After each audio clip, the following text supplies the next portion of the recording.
today's video ay nandito kami sa isang isla at sa isla na ito ay dito kami maninirahan for 24 hours.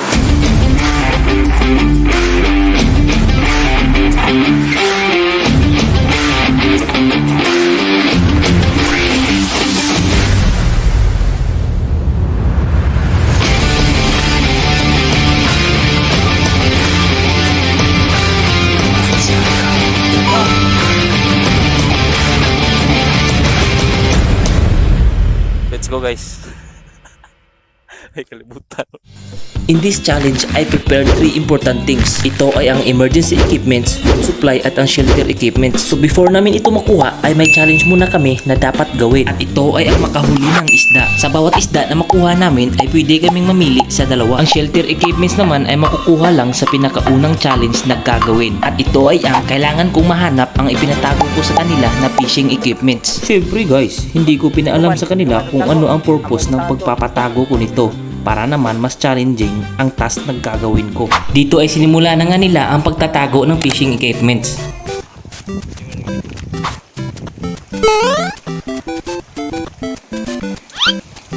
Sa part na ito ay naitago na nga nila. Pagkabalik nila ay kailangan ko silang ihatid sa kabilang isla. Makakabalik lang sila kapag nahanap ko ang ipinatago ko sa kanila. Pagkarating namin ay agad ko naman silang iniwan. Bro, dito makita no. Patay ito. Sa pagbalik ko ay muntik ko pang maapakan ng isang ahas na ito. Isa pa naman ito sa pinakadelikadong ahas sa buong mundo. So yun guys, nakabalik na ako sa isla at tara, hahanapin na natin. So yun guys, kailangan nating magmadali kasi maghapon na. So yun guys, dito sila kanina. Kita ko. So try natin halugugin. Magkara sa taas ng puno lang. Sila guys. Nope. Wala. Habang ako ay busy sa paghahanap, sila naman ay Madaling mabuhat na ni. Dugay pa mabuhat.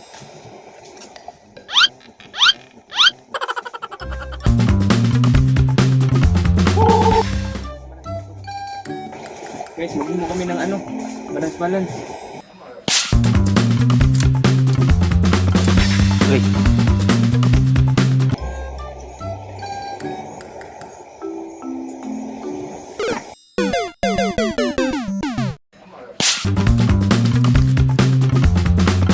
Aray. Guys. after 30 minutes ay hindi ko pa rin ito makita. Dito pa naman nakasalalay ang lahat para makasurvive kami. Hinalugho ko na ang bawat butas ng isla pero hindi ko pa rin ito makita. Sponsored by Crocs. Sa sobrang tagal ba naman ay naboring na nga sila. Tugaya, oy. Anong masasabi mo, boss? Dugay. Ang dugay? Mag-iisang oras na at hindi ko pa rin ito makita. Nakaramdam na ako ng pagod dulot sa init ng araw. Ang inisip ko na lang dito is dito nakasalalay ang lahat para makasurvive kami. Hindi ako pwedeng sumuko at nagpatuloy ako sa aking paghahanap. Hanggang sa Let's go. Ano masasabi mo, boss? Nakita na, boss? Okay, no? Okay na, okay.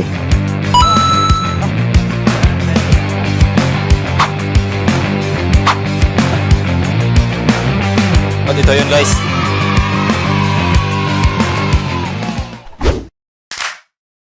At dahil natapos na nga namin ang unang misyon ay gumawa na kami agad ng aming camp para makapag-relax.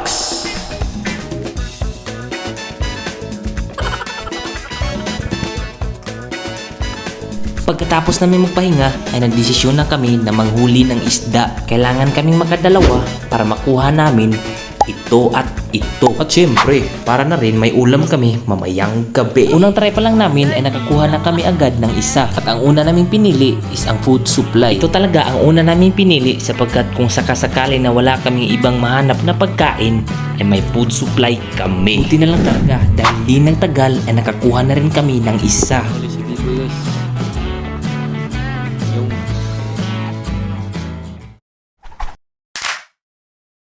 Sa mga oras na ito ay umalis muna yung isa dahil may magpapasundo daw na isa naming kasama. Nagluto na kami para makakain na sa pagbalik nila. Sa kalagitnaan ng aming pag-aantay ay nakatulog na nga yung isa. Pagpapahinga na rin sana ako nang may biglang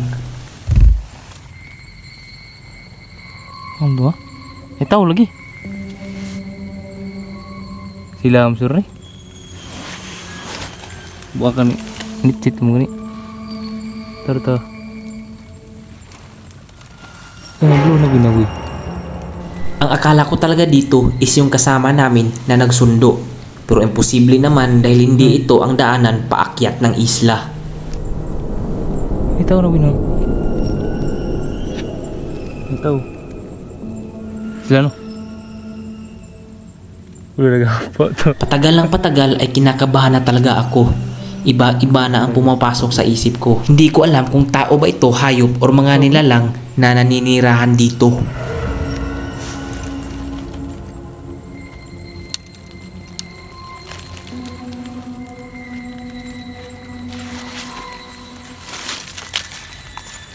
Sila asam ni. Posible po sila asam lagi ri.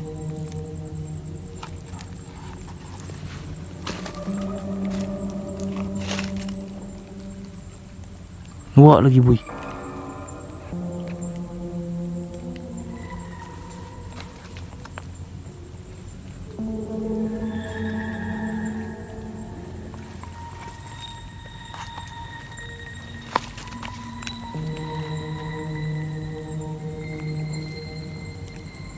Ito yung blue tani ganing no.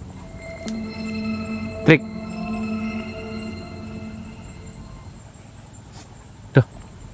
Sumitsit pa nga ito at mas lalo akong kinabahan. Pero naglakas pa rin ako ng loob para lapitan ito. At nang nilapitan ko,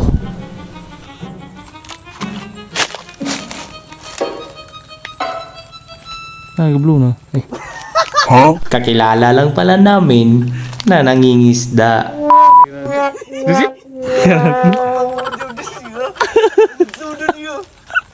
Kalira.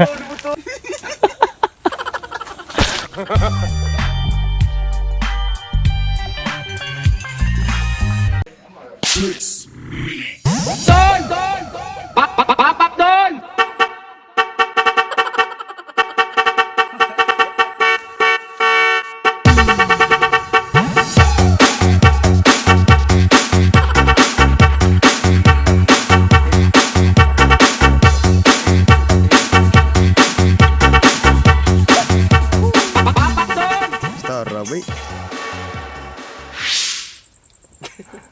Fish check. Pagkatapos ng masayang kwentuhan ay nagdesisyon na kami na matulog.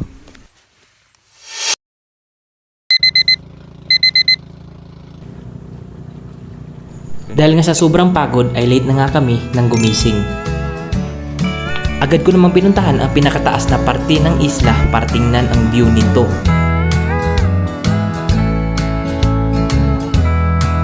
Mapapawaw ka na lang talaga sa sobrang ganda ng view nito, lalo pat sumabay ang linaw ng dagat. Sige Manong, ipaglaban mo ang West Philippine Sea. Sobrang ganda talaga ng view na nakaka-relax na perfect for an adventure.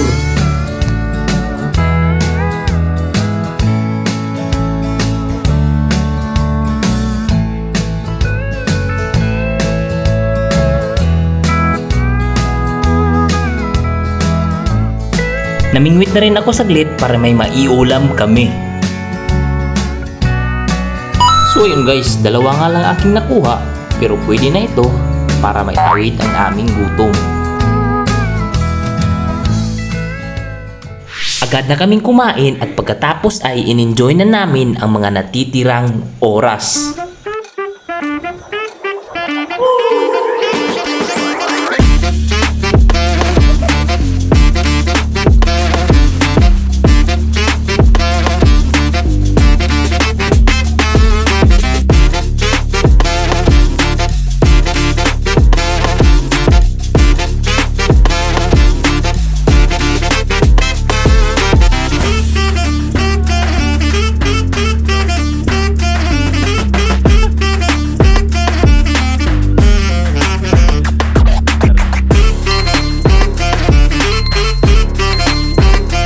ayun guys, siguro dito na magtatapos ang aming video at paki-like and share for more videos and thanks for watching.